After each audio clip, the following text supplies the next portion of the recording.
everybody. It's Rob Seaver, Executive Director with Leads Council. I'm bringing you this week's leadership webinar, and this one is a part 2. It's really exciting for me because we did part 1.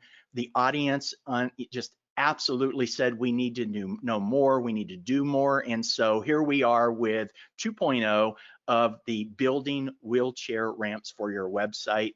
I have 2 panelists that blew it away the first time. I'm super excited about having them back on to talk about this. We were just noodling, but right before I pushed the broadcast button, just talk about, okay, exactly what are we going to bring to the table today? I won't wait any longer.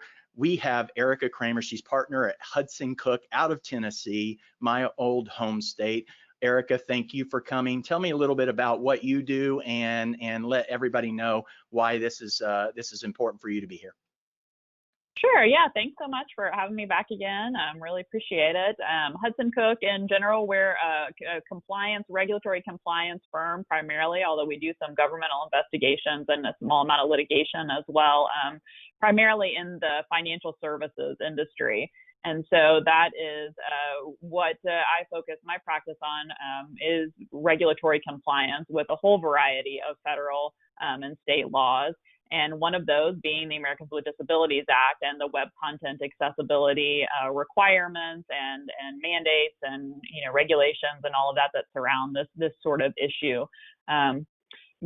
Just kind of got interested in the issue a few years ago when we started really seeing the litigation pick up in this area and started really seeing a lot of focus that was really specific to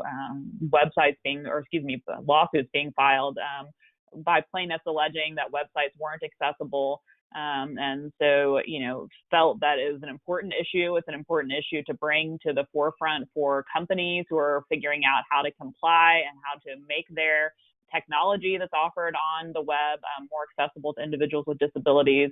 A really important goal, accessibility for everyone and user-friendly content for everyone. And so this is an important topic and glad to be here to talk about it.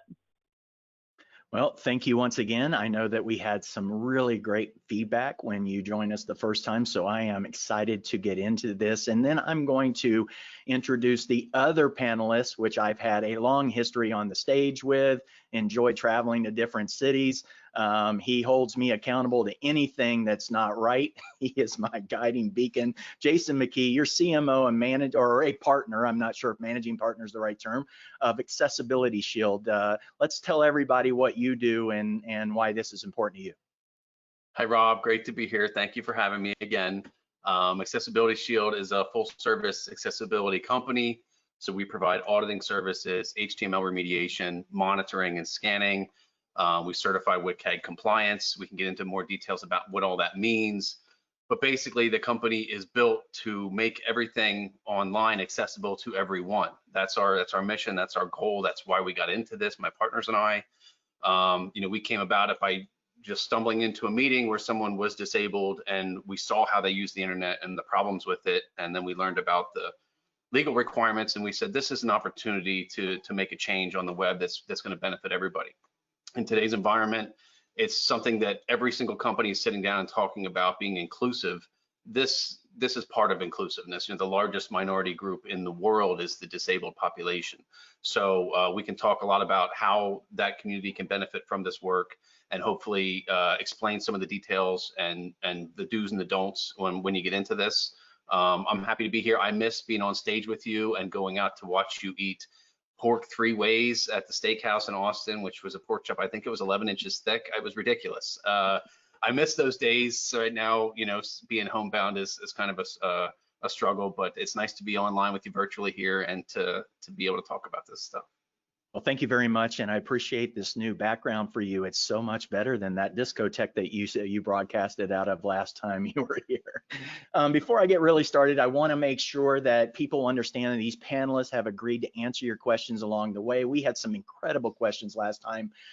If you look in your control panel, there should be a question section. If there is not a question section, please use the chat feature and chat me directly. But either way, we're going to push these over to the panelists along the way, and hopefully we can get through them all. I also want to talk about something that the council is doing right now. Obviously, everybody understands the importance of Black Lives Matter and what's going on out in the industry.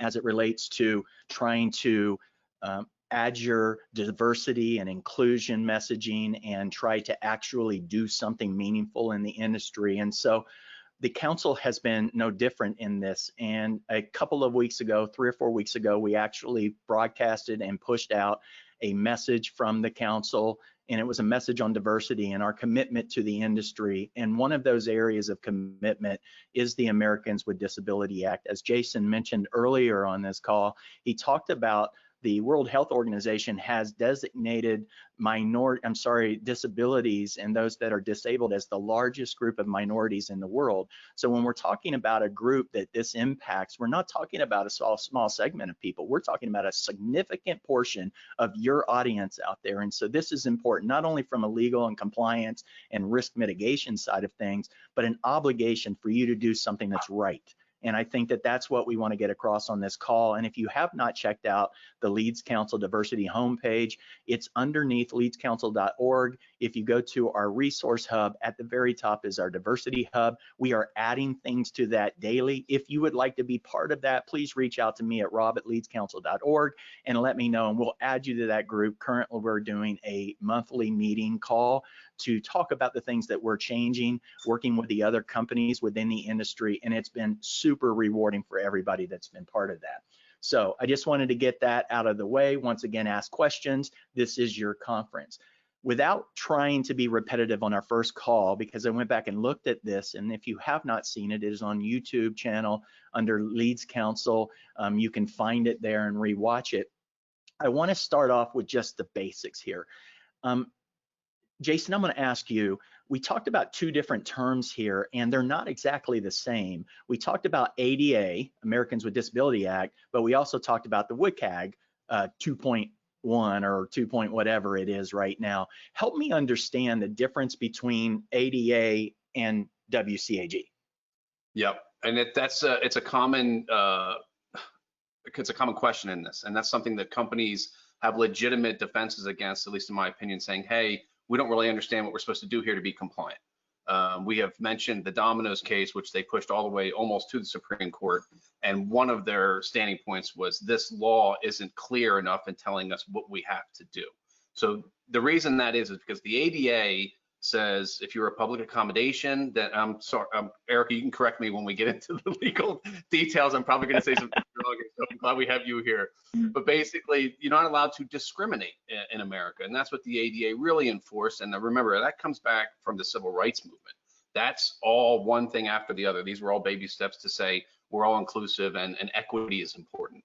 So that law says that you can't discriminate against a disabled individual. Once the web became bigger and more influential and powerful in our lives, lawyers started to say, well, you're discriminating against the citizen because they're unable to access your website. So that's really how they're interpreting it. And then what the Wcag is that's what's put together by the W3C, which is the organization that develops the standards for the web. And that's the one that's run by Sir Tim Berners-Lee, who invented the World Wide Web, to give it some credibility. You know, my team we're members of the W3C, and we help write the new standards. They're called Wcag Silver right now, the next round. Wcag 2.1 is what we have in place today, and that's what we work toward. You have different conformance levels in that. You have A, AA, and AAA. Most companies, and I think Erica will back me up in this, are going to be held to the Wcag 2.1 AA standard. Which it's basically standardization inside the HTML and how you handle HTML in your content and in your pages to let these third-party devices access the content. The reason the universal standards are there and important to the W3C is because Tim Berners-Lee envisioned this need for a middleman or a third-party device or something like that that would access the content for a variety of reasons. Right now, if you're paralyzed at the neck and you're unable to move at all, there's a device that can let you navigate the web. If you have Parkinson's and you have tremors so bad you can't hold a mouse, you can use a keyboard to access the web. If you're unable to, if you have low vision or you're blind, then you can use a device that will read the information back to you. You know, we call a screen reader, sort of look at the content on the page and read it back to you. All those devices are operating on the same standards. Those WCAG standards, Web Content Accessibility Guidelines, WCAG. So that's if you would get sued and you would say, okay, I'm going to settle this. I didn't know I was not compliant or accessible. Here, you write a check And then part of that settlement will usually be from the court saying that the plaintiff says, well, now you tell me that you're going to make your site Wcag compliant. Well, that means that you're going to be able to, these devices are going to be able to use that content. That's, so the ADA law brings the suit about. The courts, the Wcag isn't part of that, you know, legislation necessarily, but it is the only thing we can refer to when we try to be compliant. So I think Erica will be able to explain a little bit clearer what the difference between those two is. But right now, the standards are what companies like mine work toward to make you legally compliant with that law. And that definition to us at my organization is that means any disabled user can access your content. So we just fix it, and we have disabled people on staff to make sure that it is right. That's the best way to do this. And I'll let Erica follow up with that. Yeah, Erica, because I mean, that was probably clear as mud for me as it relates to understanding. If I have the Leeds Council website, which we'll talk about here in a little bit. I have the Leeds Council website. I get a letter.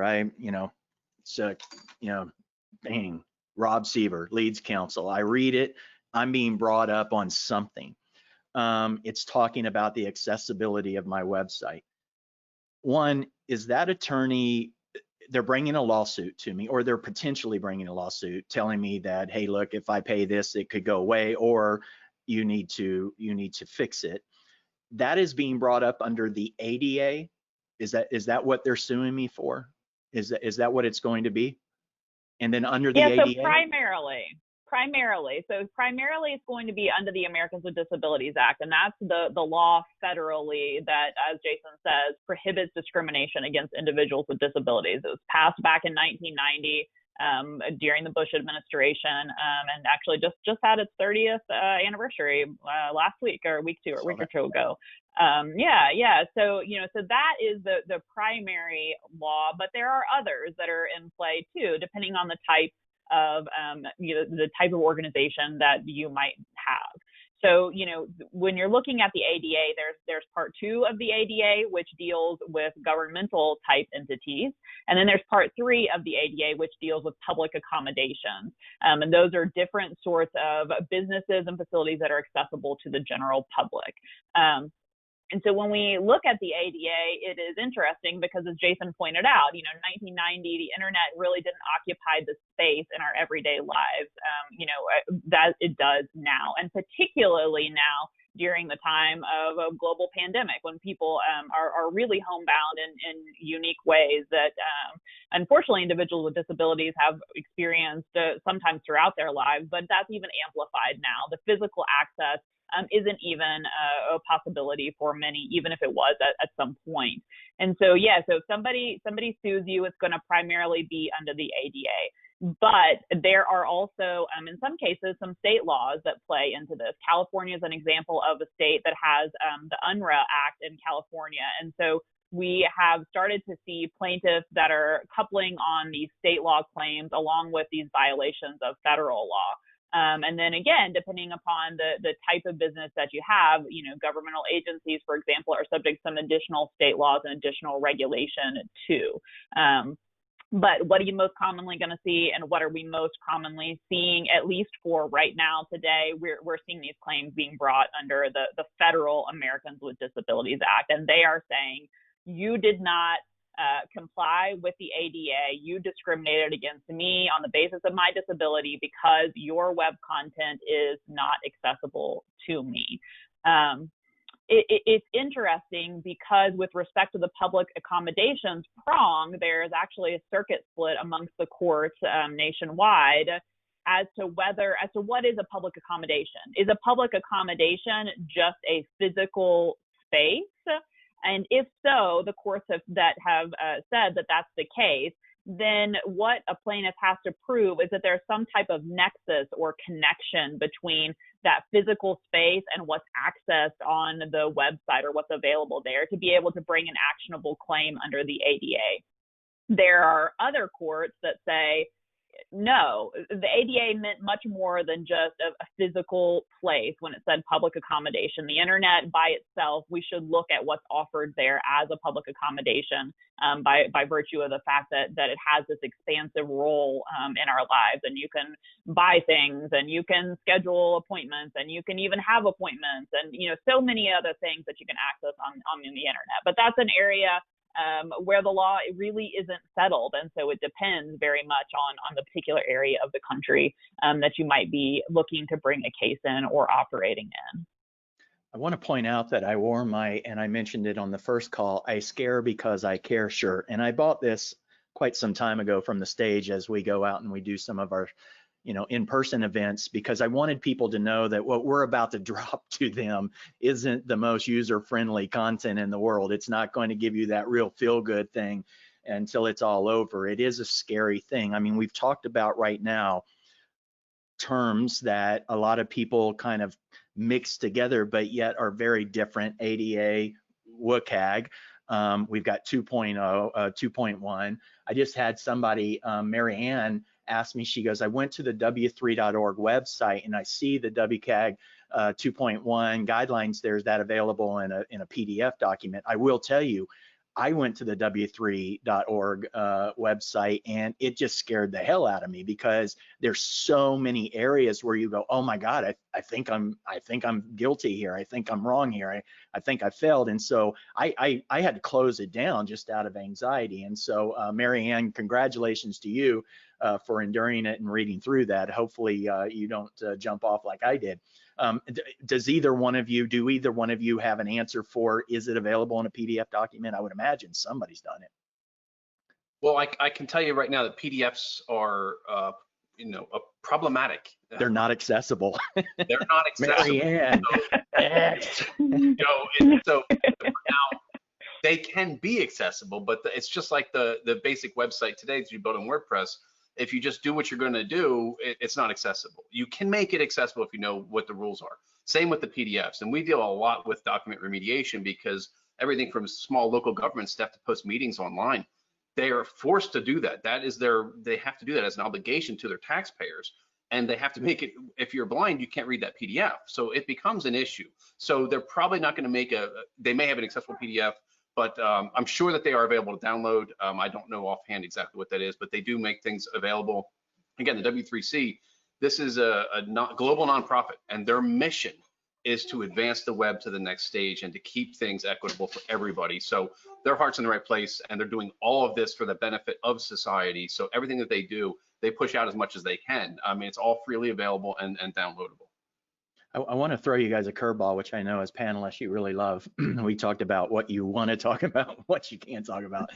I just, for grins this morning, I went and looked at, because it seemed apparent to me that, and you mentioned this earlier, Jason, that a lot of this boils down to screen readers. A lot of it boils down to the ability for technology to help someone that's disabled navigate. And so I was looking for a quick screen reader, something that would help me, because I was on the W3 website and I saw this thing about empty links, and I started like going down this rabbit hole, and I wanted to know, okay, what does that mean, empty links? And it told me that it would be a link with no text assigned to it. So therefore, as a screen reader, as it's trying to navigate and explain to you, if you get to this area of the website and you want it to do something, this will be what it does, the submit button or something. And so as I'm building out these tools to help normal people, sighted people, people without disabilities, as I'm trying to build this website out, I wondered, oh my God, is my website compliant with just these links? And so I started looking for tools that could help me navigate without my eyes. And there were a lot of tools that are reasonably priced. A lot of them were sub $1,000. And I would imagine if this is your life, that's probably a nominal price to pay to help you navigate the web. But there were some free tools. And one of the free tools that I knew I had immediately was Apple VoiceOver. And so I wanted to just do an experiment. I wanted to take Apple VoiceOver, which I had no familiarity with, no experience with. I turned it on my MacBook, and I tried to sign up for this webinar.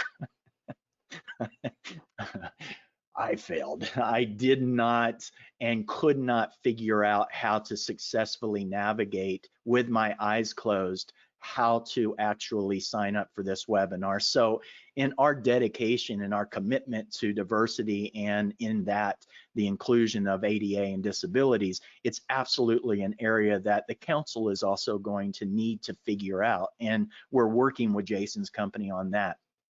But I'm just asking you right now, I mean, is that a good test for some of these marketers on the web, on the call here, and people who are watching? And is that a good test to say, because I hear this all the time, Jason, I hired a web developer that knew ADA, and so my site's ADA compliant, or I took a piece of software and I scored it and I'm ADA compliant, which, you know, I clearly found out was not going to cover me when it came down to some of these very subjective areas where somebody without site testing my site could clearly tell me that it's not ADA compliant. Is my test today, was that a good test, Jason? Yeah, that's a good test. And VoiceOver is an interesting story. We could do an entire webinar on VoiceOver. Where that came about, Like inside 40 minutes. There's a great podcast called 13 Letters, which is how many letters are in the word accessibility. But that is run by a VP at Be My Eyes named Will Butler. And he has great guests on, and Will himself is visually impaired, and he's got a great perspective, and he's just a super intelligent guy. And he had the creator of VoiceOver on the show, and they talked, and I think it was several hours long, they talked about this. And the gentleman was saying how when he was inside Apple and he learned about this, how he wanted to incorporate it into their OS and what that would take. And it turns out that Apple was very enthusiastic about letting him do it. The guy has gone on to do great things. I think he just signed up as Verizon's head of accessibility most recent, just a few weeks ago. But as they built that out and into the OS, they would have to send out disks to disabled testers to confirm that everything was being handled the way it should be. This required Steve Jobs at the time, when he was there, signing off on sending out the OS as copies, hard copies, outside the organization. Now remember, these are the days of Steve Jobs being on stage, releasing the next great thing to the world. That's when everyone got it. Nobody got a glimpse of anything before he unveiled it on the stage. For this particular instance, for VoiceOver, for accessibility, they said okay, and they let these copies go out and be tested and talked about and discussed by third parties, by independent contractors, and to come back in to make sure that VoiceOver was what it should be, which is a baked-in accessibility tool in Apple products. So it's a good product. A lot of people use it, and it's an absolute easy thing to do. Like for you, you open it up and you start testing it, and you'll get a feel for it. Eventually, you'll be able to curtain your screen so that you can't see it, and you'll start to get a feel for how it works. And I've seen this happen with my team as they become more and more familiar with this. But I also want to, it's great for you to see that and to see what it would be like to be disabled for this, in this scenario, to not be able to see and to have to use that. But even among the professionals and my staff who do this every single day and they're expert at it, they still are not native users. I mean, the person who relies on this as a lifeline, they are at a different level. And the reason I'm bringing that up is it's an obvious thing, but that is something that I'm gonna just keep repeating as long as you let me, that it has to be part of the audit process. If a company, we just talked about the lack of clarity in the law. What does it mean to be accessible? Well, you're not allowed to discriminate. Yeah, but what does that mean? Oh, you go to Wcag standards. Okay, but my developer said he already did. It gets confusing, right? And then you have a legitimate gripe. However, if disabled people can use your site, then you're going to be okay, right? If you can go into court, even if you can get sued for anything in this country. If you go into court and say, well, we had all these disabled users use it successfully, so we think we're accessible. That's, at least you have an argument there. And we're talking, I know this audience is lead generators. And one thing I want to say, and this has come up recently, in recent weeks, we've been able to open the door with companies that would just ignore us before. And we know that, the bottom line with these corporations is number one priority. And when they look at the potential risk for a $50,000 settlement for this, it really doesn't raise their eyebrows. They're like, okay, we have other things to worry about. We have things that are much more critical and much more risky for us to handle. So we have that. However, these people are now talking to us because of inclusion, because of Black Lives Matter, because of everyone being locked down and having to use the web. It's become very clear. We were talking about the public accommodation. Erica was mentioning it. Oh, I have a store. Well, today that store doesn't mean anything. You know, everything has to happen online. So the nexus of a physical location shouldn't matter anymore. It's something that I just want to reinforce the notion that the only way to really clarify what accessibility is to have people access it from their different perspectives. So I hope that's a long-winded and muddy answer to your. And I know that you have people on your team that you've brought in to do that, right? That's what you had said. Yeah, we started a program in Pennsylvania where we're based to have disabled individuals. So if you would become disabled, you were talking about the cost of these devices. So for screen readers, which is the largest segment of these assistive technology devices that we're talking about, JAWS, JAWS is the biggest player, or it goes back right now. NVDA and JAWS are kind of, you know, neck and neck. JAWS is not cheap. It's somewhat expensive, and you have to keep renewing it, and that's something you have to purchase. And then NVDA is an open source free solution that a community of people have put together, which is gaining in popularity now. If you become disabled, you can go to your Office of Vocational Rehabilitation Services in your state, and they will provide these types of devices for you in most cases, and they will provide training for you to become proficient with that device. That's usually the first couple of steps someone takes. We have created a program that as soon as that individual is proficient in the assessment of their assistive technology, so that they actually know how to use it efficiently, then they qualify for our program, where we can bring them in, put them on our staff as a full-time employee, and train them on the job to become a professional website tester. That's a 90-day test period, training period that we have defined right now, and the state helps us pay their salaries through that program, but we actually lose money on it. So I talk about it quite a bit, because the more work we get in for the audit projects, the more we can scale this up and provide this service to those individuals. It's something that's important to us, so you'll always hear me mention it.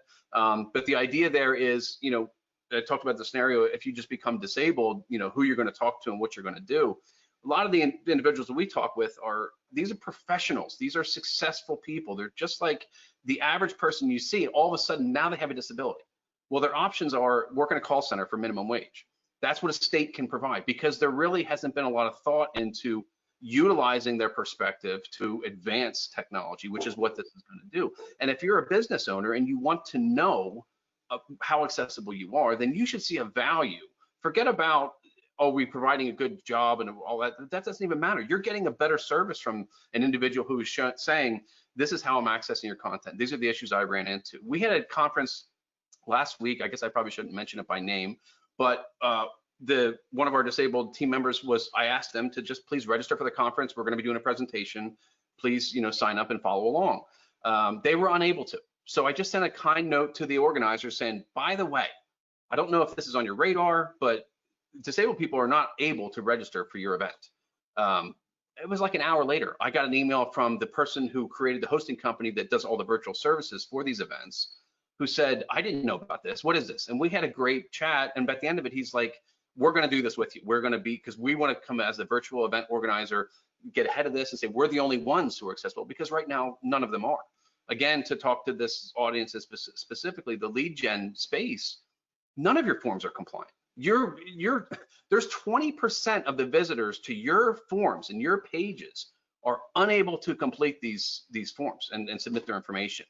If you're a billion-dollar company and we come to you and say, yeah, you have an accessibility problem, we have to mitigate this risk and we have to do this and do that, you're going to glaze over a little bit, say, yeah, I get it. If I tell you we're going to raise your conversion rate by 1%, that's $10 million. Do you care now?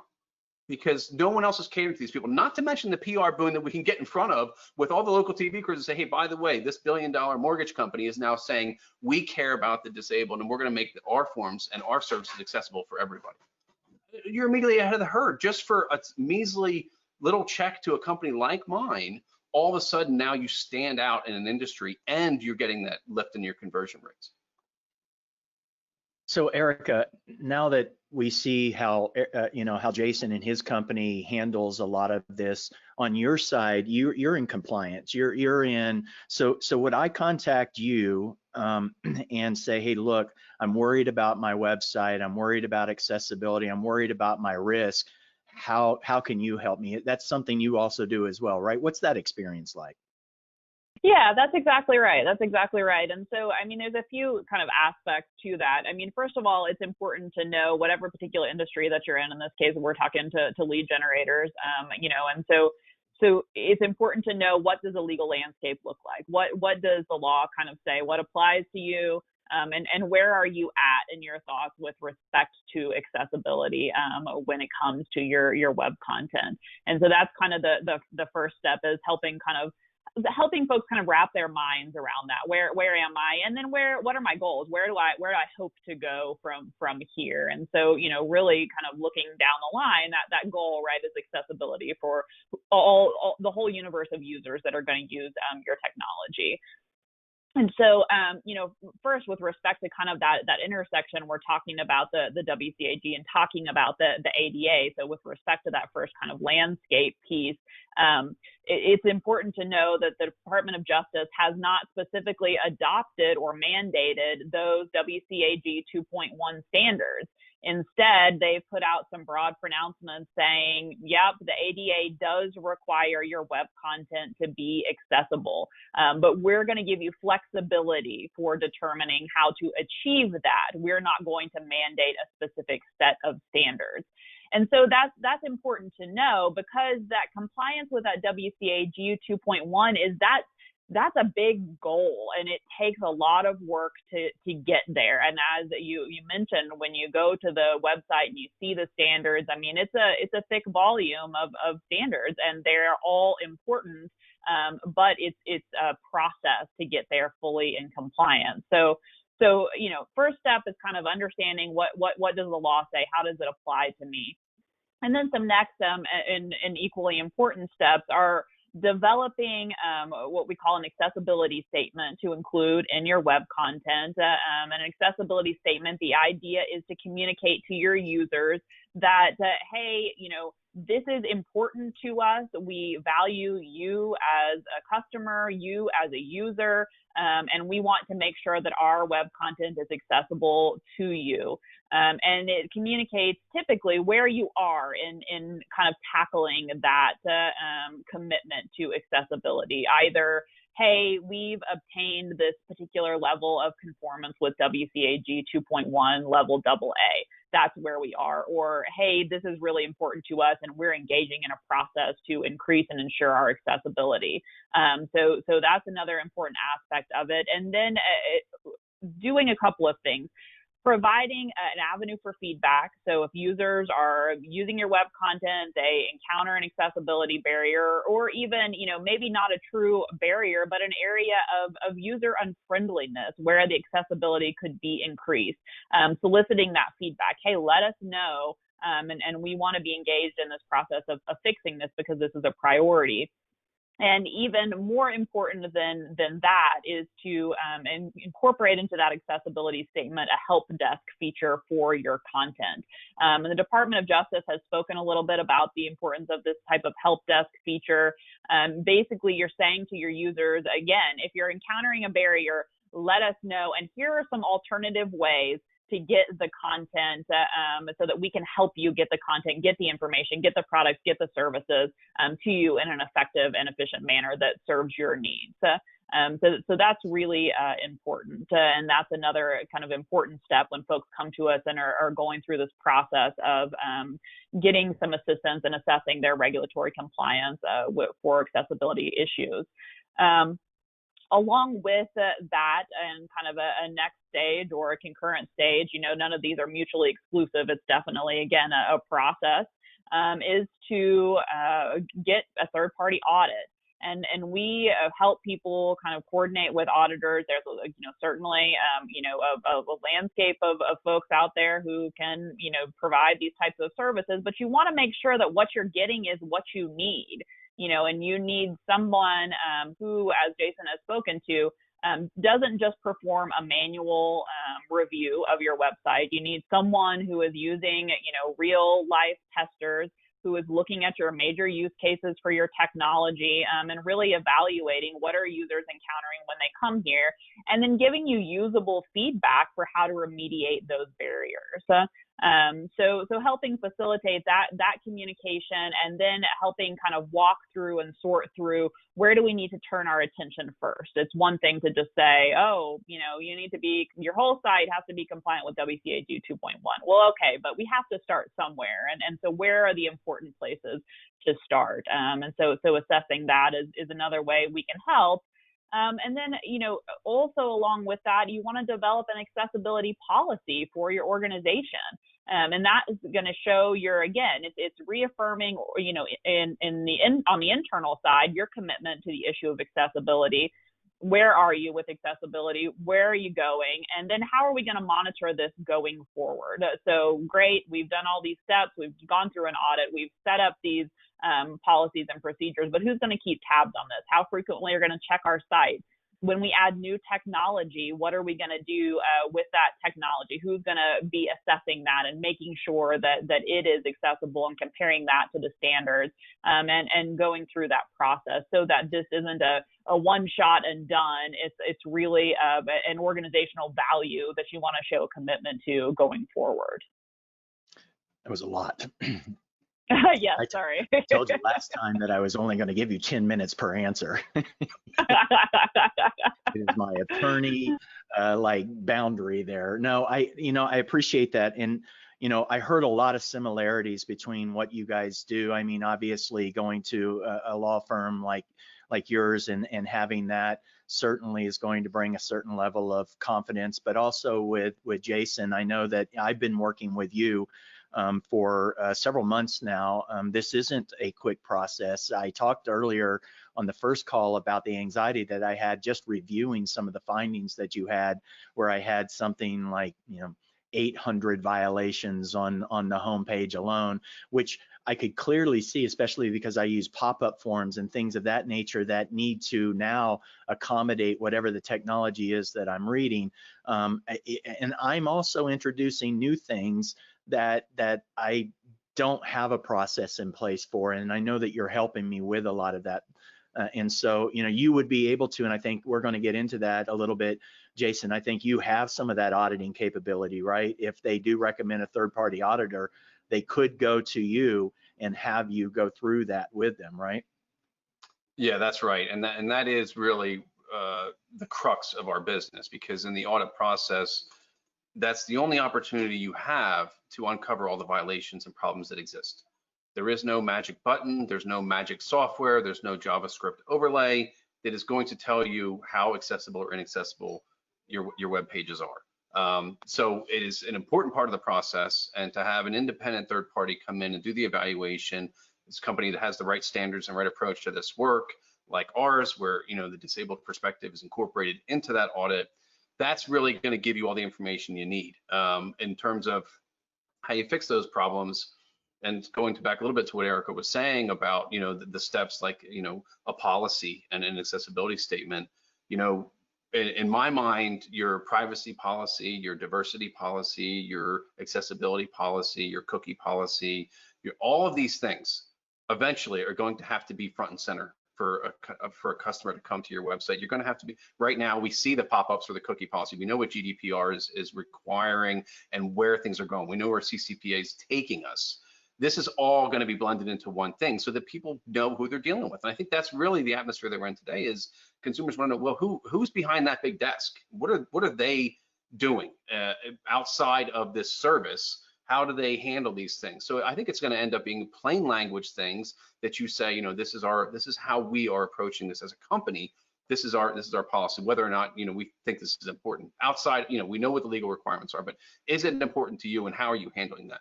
Well, the accessibility statement there is the first step. And if a disabled user, they've been taught through those programs I told you about, where they get trained on the proficiency with the assistive technology, they've been taught to look for that.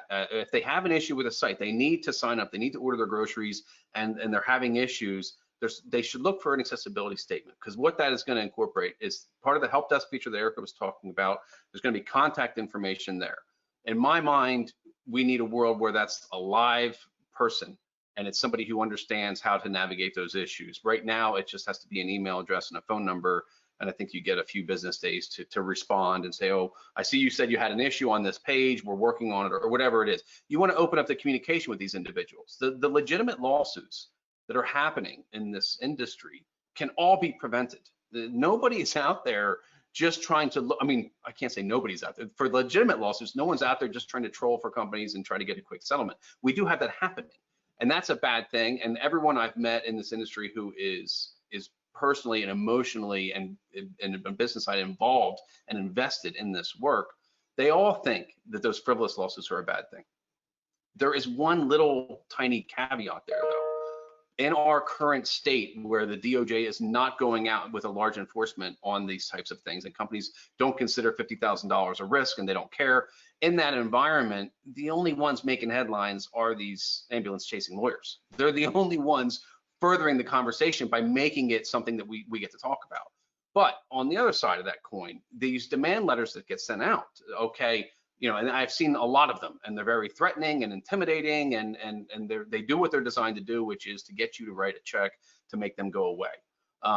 Those can be eliminated from one of your risks just with a solid accessibility statement and a commitment to this work. If you're a small company and you didn't budget for this because you didn't know about it, and you can only invest 3 or 4 hours a month working toward accessibility, that I'm going to let Erica weigh in on that, but I would say that's a legitimate defense. You're saying we know about this and we're working on it. There is no requirement says you have to be 100% compliant tomorrow. It's not that type of environment. And websites and apps are living, breathing organisms that change all the time. So you have to have a partner that monitors it with you and can support you. The first thing we do if it's a small company and a small budget is my team goes in and says, this is a blocker. This is going to prevent this user from accessing any of the content. These are critical issues. And we prioritize. And we say, you know, this amount of work, this is 11 hours of work, and this should be done first. And then we get that done and we start that process. And I think in the future, you know, in 5 years, most companies will have a partnership with an accessibility organization, just like they do with other compliance and regulatory issues and doing business online. Erica, by the way, he beat you hands down on the time taken for an answer, but I will tell you. That's you talkers, Rob. You know we like to talk. That's why you have us. Actually, That's right. It's exactly why I have you guys. So, I mean, I have to talk about something as a segue.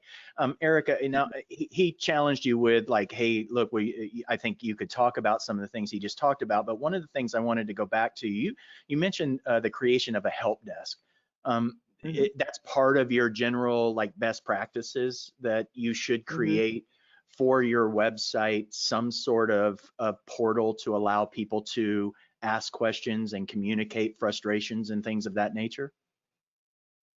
Yeah, that's absolutely, that's a really important aspect. And so a number of years ago, the Department of Justice was first wrestling with this issue when this litigation was really starting to increase, and when the administration was focused differently on this issue. And so the Department of Justice had published some proposed rulemakings, and within those proposed rulemakings were certain things that there were solicitations and opportunities to comment on those. And some of the things that the Department of Justice said were, for example, should we, so one part of it, should we adopt this WCAG's Web Content Accessibility Guidelines? Should we adopt those as required standards? And then another aspect was this idea of a help desk, feature. So sometimes there is a gap in standards compliance and actual user experience. And so because of that, there could be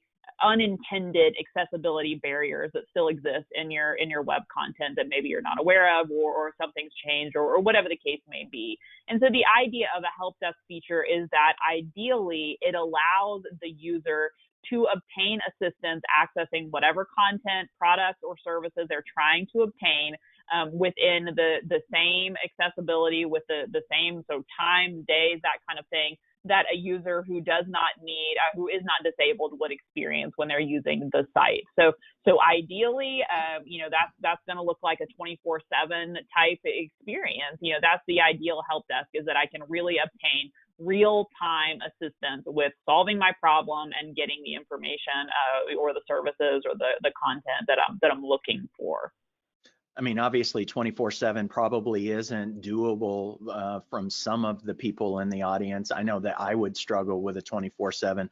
Are there services out there that can help that? I mean, Jason, I don't, one of the things that led me to this question for both of you, I have an autistic daughter and she struggles. She asks me all the time to search for things and send her links because she finds it difficult to navigate the web.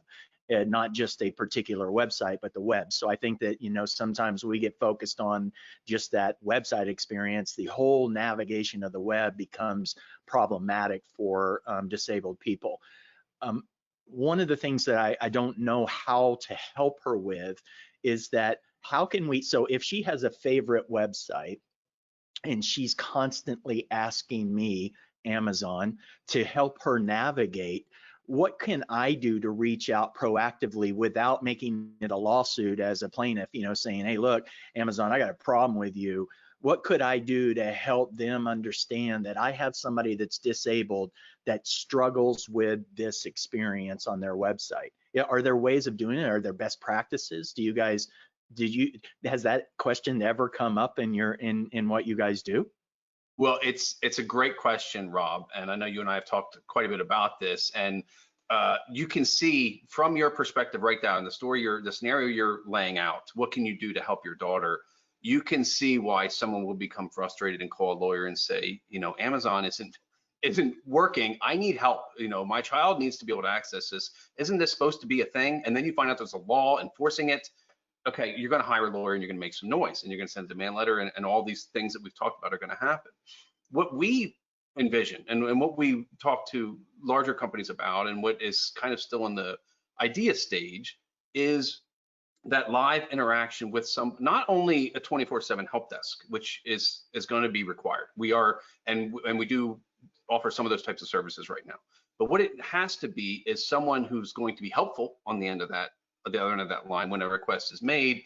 So they're knowledgeable about what accessibility is and what these issues are and what these devices are that are being used, right? If it's autism, it's completely different than visual impairment, which is completely different than even childhood trauma. We were on a meeting just a couple weeks ago where there's an organization that's developing guidelines for designing web pages and apps for people who are traumatized, coming out of the military and childhood orphanage, things like that, which is an interesting topic that we don't really get into a lot, but there are ways to address these things. So that person on the other end of that help desk, it can't just be your typical call center in Manila where you're paying a few pennies an hour.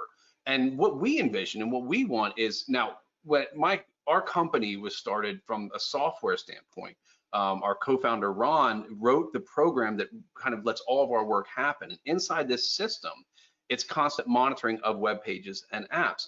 And what we want is for that help desk to be kind of incorporated with our system. So let's say it is Amazon, and let's say Amazon makes the wise decision to hire us for their accessibility services and their monitoring. Then there's a button on that site, including that accessibility statement is a portal to open up a help desk and say, I have a visual impairment and I'm trying to purchase this item and I can't figure out how to submit. I keep getting an error and I don't know what it is. On the other end of that line should be someone who can navigate that problem, but then also log that into the system. Say this particular shopping cart or this form or this whatever it is, there's an issue. So that gets put into the system, which is basically monitoring the accessibility anyway. And it goes to the top of the list for a developer to look at. So in an ideal world, the scenario that you're talking about, what we want is for that person to say, I have a problem, to get help with that problem, and then for that to be routed to someone who's going to fix that problem. You see that, Erica? Is that where you're seeing this ecosystem mature to? Yeah, I mean, and certainly, and again, I mean, I think it's important to say that the 24/7 it is really the ideal. Jason, said ideal, and it is the ideal. So that doesn't mean that I can't provide a 24/7 solution, so I shouldn't do anything. Certainly, doing as much as you can is better than nothing in many circumstances. But it's also important to realize that the help desk feature is not a replacement for that compliance with the WCAG 2.1.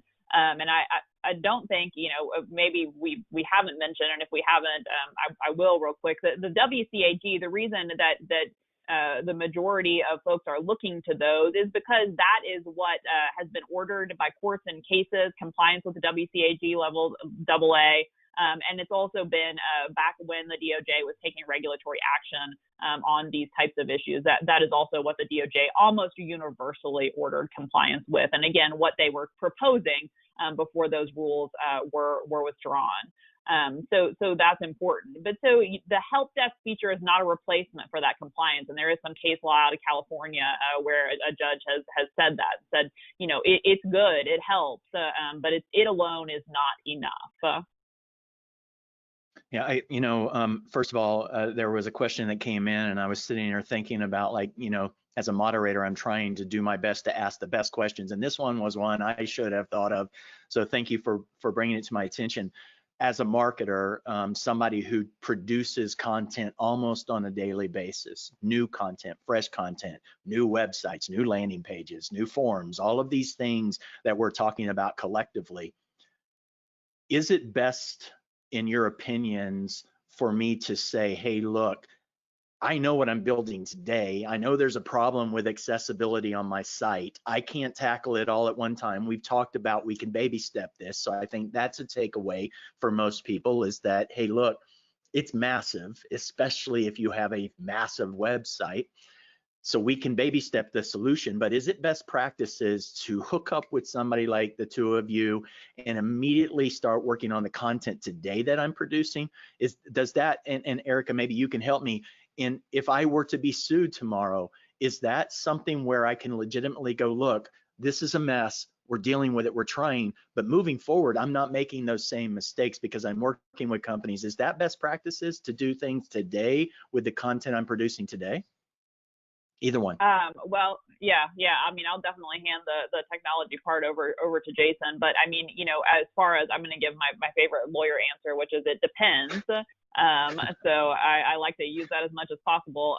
But I think anything you're doing is a mitigation of risk, and so that's that as a compliance lawyer, that's what we're dealing in constantly, day in and day out, is here's the risk and how do we mitigate it, and so there's typically a number of ways to mitigate risk. So certainly working on your content and working on those issues is a helpful mitigation. That doesn't mean the risk of those types of suits goes away necessarily, because that's going to depend on a whole set of factors that a court might have to look at. But it certainly helps. And again, that's where that accessibility statement kind of helps. It's important that the accessibility statement isn't affirming to things that you're not really doing or not capable of doing. So an accessibility statement, don't take that as a good reason to put on your website that accessibility is so important to us and we conform with these standards and we certify that we do, because that's a easy invitation to a plaintiff's lawyer to come in and say, okay, you certified you did, and here we found this issue. And that's why you sort of, instead want to affirm a commitment, and here's what we're working towards and what we're working on. But as far as the timing goes, I know, Jason, you and I have had some conversations about that, and you have some thoughts as to the timing with the development of content versus in development versus, set, that kind of thing. Hey, Jason, before you answer, I want to also throw something on, a question that kind of piggybacks off this, because a lot of these responsibilities don't go to the compliance officer. They're going to go straight to that marketing individual, somebody who's actually on the front line developing this content and putting it in place. There's an individual that says they're currently going through over 1,000-page WCAG 2.1, audit and transformation. And as a marketer, when we go to school, when we pay attention to best practices over the years, they have never been taught at an institution of education that we need to be ADA compliant as a marketer. That is not in the conversation.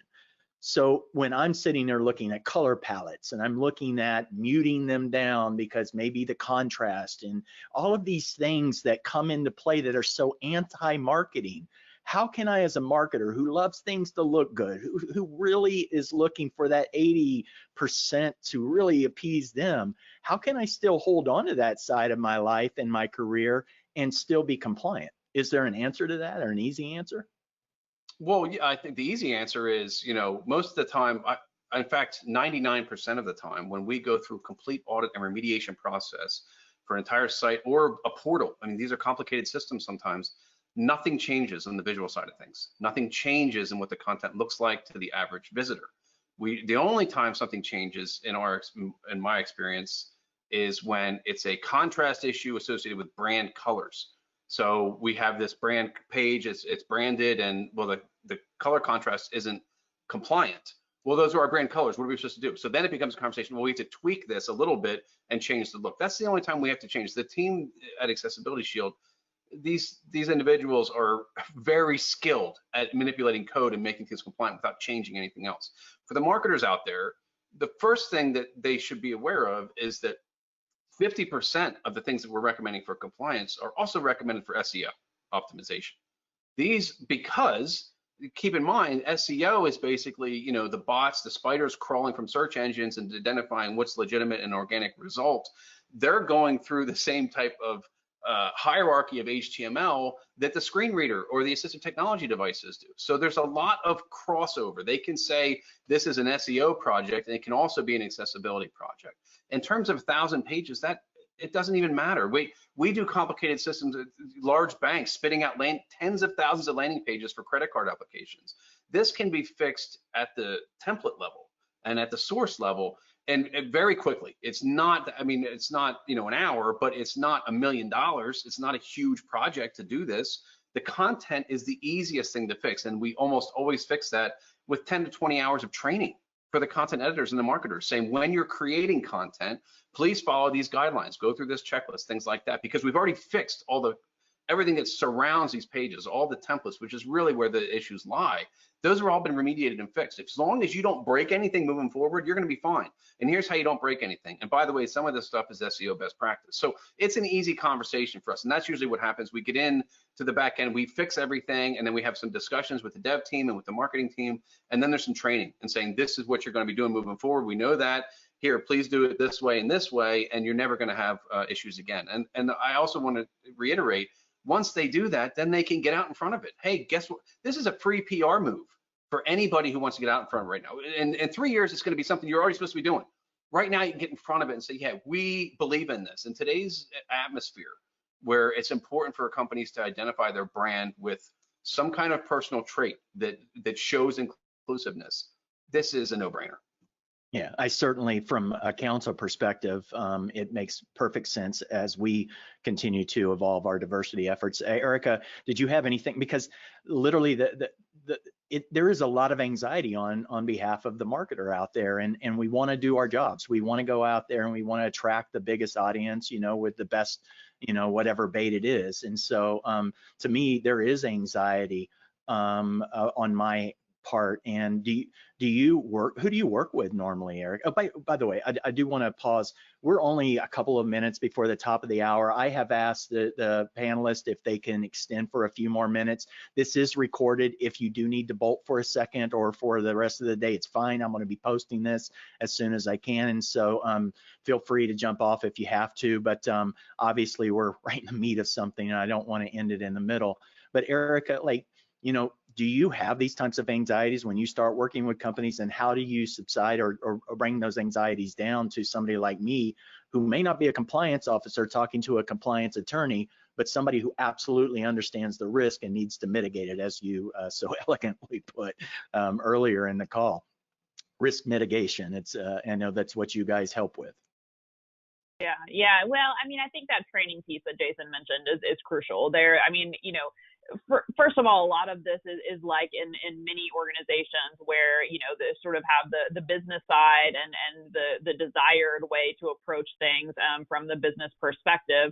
And then there's always kind of the legal and compliance side whose job is basically to, you know, pop those bubbles and rain on all the parades, you know. And so that's always a natural tension that's occurring, you know, in the business world, because what you want to do and what you may think, you know, looks the best, sounds the best, there may be state or federal laws that say you can't approach it like that. And that's everything from accessibility to, you know, can we use the word free or say we have the lowest prices, you know, in our ads. So, you know, an issue that touches a lot of different aspects of, when we're talking about marketing development and things like that. But I mean, I think that training piece is crucial. And those are the types of issues you want to articulate and tackle in that accessibility policy. How are you going to get that training done? Who is going to do it?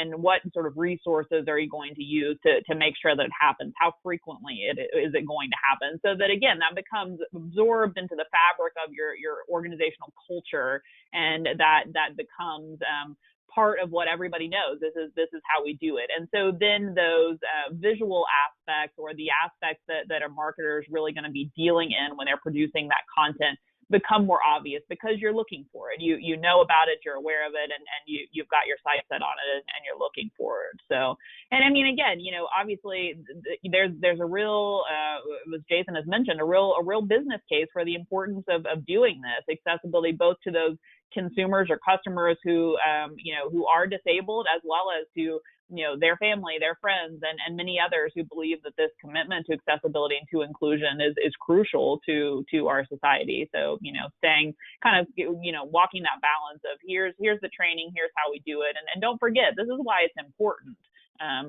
significant.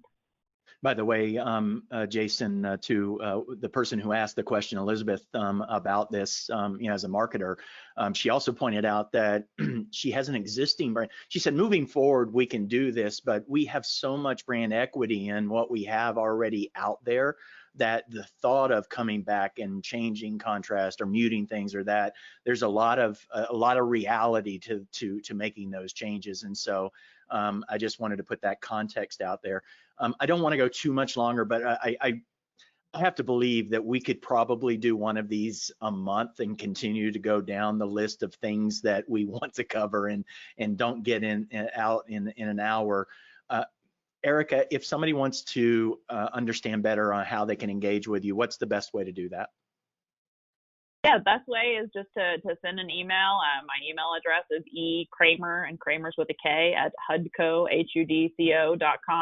So that's a great way. Or check out the Hudson Cook website. My contact information is all there as well.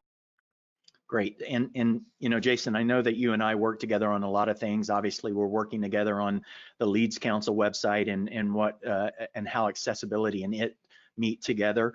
But I also know that you've come up with a new auditing process that is not so much an out-of-the-box solution, but pretty much, if we want to talk about that. How can they get a hold of you? And I know that you want to announce that, or at least talk a little bit about it. What's the best way to engage with you? Yeah, so accessibilityshield.com is our site, and there's ways to contact us through there, and that's probably the best way. In terms of what we're offering and what we'll offer at a big discount to anybody who mentions this webinar on or anything to do with Leeds Council is what we started out calling a Test My Site report, and it basically incorporates that user experience of a disabled tester with the technical Wcag auditing team. So what you get out of that, now it's not a full comprehensive analysis, but it's a powerful thing because you get to see in plain language what a user is experiencing when they get to your site using assistive technology that you didn't anticipate. Again, this is going to be, if you're an online betting site, these individuals cannot make a bet. If you are a lead generator, these individuals cannot complete your forms. So this is critical stuff, and we'll get a couple of paragraphs of their approach saying this is what I tried to do and this is what happened when I did. And then you get some technical information as well. So that's something that we've seen it's been such a huge impact that we've been able to open doors of companies that never would give us, the time of day, but it's such a powerful thing that we can send it out blindly to the CEO of a powerful organization and get enough of attention that they at least forward it to somebody at the technology level and say, figure out if this is legit or not. So that's what we'd like to offer at a big discount for anybody who is interested, and I can talk more about that. I wanted to follow up on the marketer's question. I understand that you have content out there and that you have to change, and the whole notion of change is scary, but this is going to inspire better marketing. And I probably mentioned this before, but Vint Cerf he built the first nose of the internet because he was deaf and wanted a better way to communicate with a woman that he fell in love with. Okay, this inspired the thing that we're using today. I've told the story before about Steve Jobs, but the first product that he built with Wozniak was the Blue Box, which was a device that hacked the telephone computer system that was designed and developed by a blind individual who had an ability to whistle and hear beyond what the average user could do. These inspire us to move forward. So the marketer that embraces this and says, how is this campaign going to be experienced by people who can't see, can't hear, or can't move? If they start, excuse me, if they start to think about that, we're going to see a new way of marketing happen, which is going to be powerful, and it's going to be innovative, and it's going to move us forward. So anybody who's willing to tackle that scary notion of change has an opportunity right now to get out in front of it and start thinking, because those are the people that are going to be getting awards. Those are the people that are going to be asked to speak at a conference saying, how did you do this? How did you come about with this? What does this mean? What is accessibility? Right now is your opportunity to jump in with both feet and make a difference. And I know it's daunting, but it's doable. You know, let's do it. It's not as daunting as not being able to move.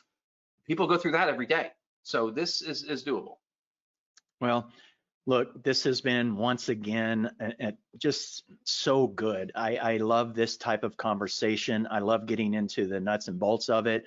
I still believe that we have more to share, and so we'll probably be talking about that after this to see if there's a 3.0 that we can put into the works. We'll be asking our audience, what are some of those questions? One of the questions that Marianne asked was, Jason, does your company, and Erica, you can answer this as well, are there classes out there that maybe you can offer? And I know that when we reviewed the audit and the report that your team did for the council, I was talking directly to developers. I was talking directly to those people that are on the back end that understand this from a very technical standpoint. And that was a great lesson of just, oh my gosh, you know, as a marketer trying to understand what I need to pay attention to. But is this something that either one of you know of formalized type things, and does it still always go back to that audit, or could we do something where we could get more technical with maybe some engineers talking to web developers? Well, from our standpoint, yeah, we do offer training. We don't have any out-of-the-box courses that you can sign up for and just take on your own. We are developing those types of certification courses, like I mentioned, for the disabled community to become professional testers, for the individual who wants to know how to do their marketing in a way that's going to be compliant, or the programmer who wants to know how to code a basic WordPress site and make it accessible. We do offer training, you know, and it's very reasonable, and we can walk you through a few courses, and it's live instruction one-on-one. It's an important thing that we talk about a lot, because what we want is the university levels to address this as young individuals are coming up saying, I want to be a designer, I want to be a developer, I want to be an engineer, whatever it is. This has to be part of that conversation. And today, even in architecture school, the ADA is 90 years old. We know about wheelchair ramps, which is, you know, the title of this seminar. We know about that stuff, but there's still, most architecture schools don't incorporate it. It's not even part of the process. And we know this from some of our partnerships who deal with accessibility in the physical realm. It's a hard thing to get changed at the university level and at certification levels and things like that. But if there's anybody on this call who's a professor or related to a professor or friends with anybody at the university level, then please mention this, because we're talking to universities right now. We are trying to get this as part of the curriculum to answer that question about how you can get trained. But if you want to reach out to us, I can give you to some nonprofit organizations that can help, or we can talk about how we can help you as well. Perfect. We're almost 10 after the hour, so we've ran long. Thank you two for joining us and spending your time. I certainly appreciate it. I know the audience appreciates it. Once again, the website is leadscouncil.org. We have a resource hub, which has our events hub and has all of our videos hosted, so check back with that frequently. We're going to be having an upcoming webinar, I believe it's next week, where we're going to be talking about TCPA and insurance. You need to see Otto Forster on this one. He is a rock star, I will tell you. And if you think you know about TCPA insurance, you don't. Trust me, I talked to this guy and it's just crazy. I enjoy it. Erica, Jason, thank you both for joining us. I can't wait till whatever the next chapter of this is. I appreciate it, and you guys have a great rest of your week. Thank you, Thank Rob. you all so much. All right. Bye-bye. Have a great day, guys.